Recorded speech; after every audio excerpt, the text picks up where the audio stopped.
Të lidhje me çështjen e indeksimit të pensioneve,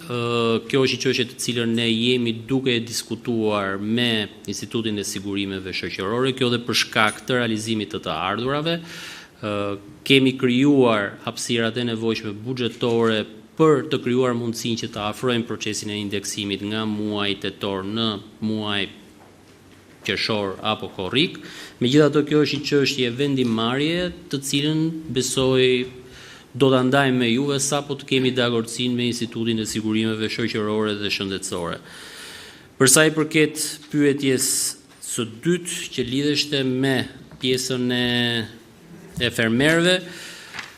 nga dhënat më të fundit që kemi nga Drejtoria e Përgjithshme e Tatimeve, kemi vërejtur që ka një rritje të numrit të faturave të lëshuara nga përpunuesit apo grumbulluesit drejt fermerëve me NIP,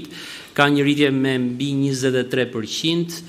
sipas informacionit që kemi marrë nga Drejtoria e Përgjithshme e Tatimeve, deri në këtë moment që flasim, shuma potenciale për të kompensuar drejt fermerëve me NIP arrin në masën 6 deri në 6.5 milion euro. Megjithatë, ky është një proces në vazhdimsi, i cili do të zgjasë deri në fund të muajit qershor dhe pastaj do të kemi edhe shifrat më eksakte se kush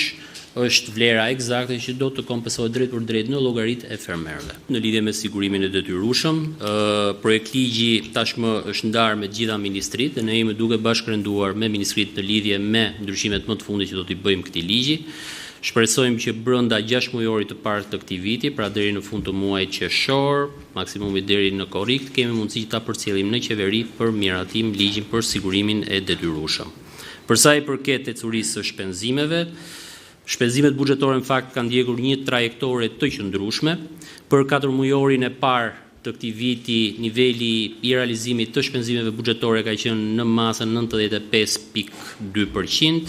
totali shpenzimeve buxhetore ka qenë në masën 222 miliard lek. Për sa i përket krahasimit midis dy periudhave, pra 4 mujorit të parë të këtij viti me 4 mujorin e parë të vitit të kaluar, kemi një rritje të shpenzimeve buxhetore në masën 6.3% më shumë, pra gjatë këtij 4 mujori, dhe përkthyer në terma monetar janë rreth 135 milion euro më shumë të shpenzuara për gjatë këtij 4 mujori krahasuar me 4 mujorin e parshëm. Inflacioni edhe për gjatë muajit prill në Shqipëri ka pasur normën më të ulët krahasuar kjo me vendet e Ballkanit Perëndimor, por gjithashtu edhe krahasuar me mesataren e Bashkimit Evropian. Kjo normë me ulët e inflacionit do të thotë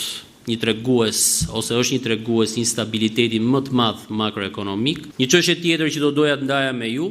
është edhe ecuria e procesit të rivlerësimit.